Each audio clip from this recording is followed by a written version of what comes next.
The guest bedroom smells like vanilla and damp wool. Chloe is huddled on the edge of the mattress, her knees pulled to her chest, a small, shivering bird in an oversized hoodie. I brought her the heavy duvet, the one my mother made, and tucked it around her shoulders. She didn't thank me. She just exhaled a shaky, jagged breath that sounded like a saw caught in a throat made of glass. I saw his car again, she whispers. Her eyes are wide, rimmed with a raw, frantic red. 2 blocks from the office. He's circling Maya.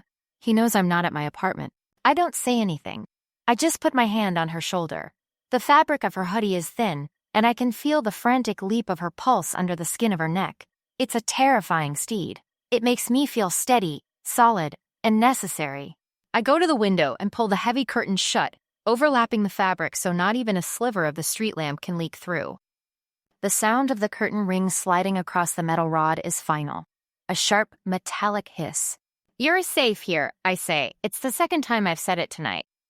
She looks up, a single tear tracking through the pale dust of her foundation. I don't deserve you, she says. She reaches out and grips my wrist. Her grip is surprisingly tight, dry, cold fingers locking onto my bone. I don't move. I can't. The morning light is filtered through the blinds, casting long, cage-like shadows across the kitchen island. Chloe is already awake. She's sitting in my chair, wearing my silk robe, cradling a mug of coffee. She looks better. The frantic edge is smoothed into a dull, flat calm. I couldn't sleep, she says, her voice devoid of the tremor from last night. I kept thinking about your back door. The lock is a grade 2. It takes 6 seconds to bypass with a shim. I pause with the milk carton in my hand. I've lived here 5 years, Chloe. It's a quiet neighborhood. It was quiet for me too, she counters. She sets a sleek, white box on the granite. It's a smart home hub. I ordered this for you, express delivery. If we sync it to our phones, I can monitor the perimeter while you're at work. We can see them coming before they even reach the porch. She uses the word we like a bandage. It feels responsible. It feels protective. I think of her shivering under the duvet, and the guilt of my own safety feels like a lead weight in my stomach. I can't let you pay for that, I say. It's not about the money, Maya. It's about the access. She picks up her highlighter and begins dragging it across my personal planner, which she's pulled from my bag. Click, click. The neon yellow ink bleeds through the paper, marking my gym times, my dinner with Mark, my late shifts. I've already mapped your routine, she says, looking up with a faint, thin smile. To keep the gaps closed. You've been so open with me, it was easy to see where you're exposed. She slides the phone toward me. The app is already open. It's asking for a master bypass code. She leans over, her hair brushing my cheek, and types in a sequence of numbers before I can blink. There, she whispers. Now I know exactly when you're home, and I know exactly when you aren't. The save icon spins on the screen. It is the only thing moving in the room. The house doesn't sound like mine anymore. It sounds like a series of permissions. Every time I cross a threshold, the sensors Chloe installed emit a low, rhythmic chirp. It's supposed to be a reassurance, a heartbeat for the house, but it feels more like a tally. You were in the garage for 22 minutes, Chloe says, not looking up from her laptop. She's moved her entire workstation into my dining room. My grandmother's lace tablecloth is buried under tangled charging cables and external hard drives. I was looking for the holiday lights, I say, my voice sounding defensive even to my own ears. Why are you tracking the internal sensors, Chloe? I thought the cameras were for the perimeter. Gaps! Maya, we talked about the gaps. She clicks a key and the monitor flickers. She turns it toward me. It's a heat map of my own home. My movements are recorded in glowing orange streaks. If he gets past the fence, I need to know which room you're hiding in so I can tell the police. If I don't have the data, I can't protect the asset. The asset. She catches herself and softens, her eyes welling up with that practiced, shimmering moisture. I'm sorry. I can't lose this place. I can't lose the only person who believed me. She slides a document across the table. It's a joint utility authorization form. I took the liberty of merging our service accounts. It's cheaper this way, and since I'm handling the security subscription, it makes sense for the internet and power to be in my name too. One less thing for you to worry about while you're so stressed. I look at the signature line.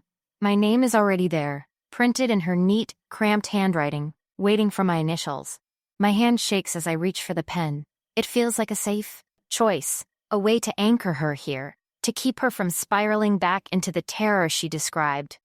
I also updated your recovery email for the vault, she adds casually. her fingers dancing across the mechanical keyboard. Click, clack, click, clack. In case he hacks your primary, you know how they target the weakest link.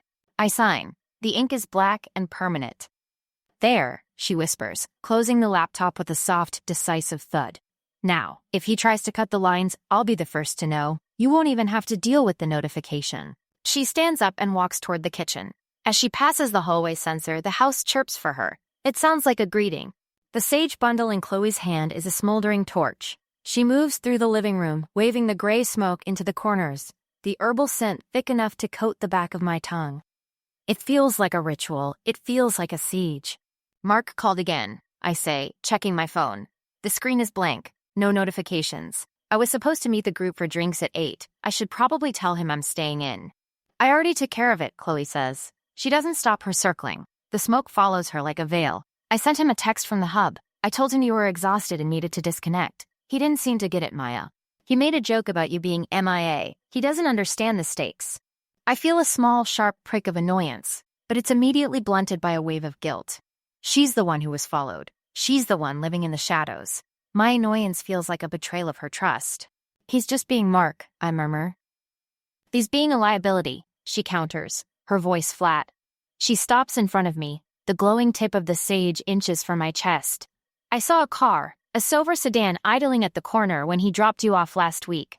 If he's not looking over his shoulder, he's leading them straight to your door.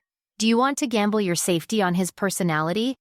She reaches out and takes my phone from the counter. She doesn't snatch it, she lifts it with the gentle authority of a nurse taking a sharp object from a child. I put it on guardian mode, she says. It filters out any numbers not on the whitelist. We can't have you getting distracted by social noise when we need to be alert. It's for the best, right? I look at her.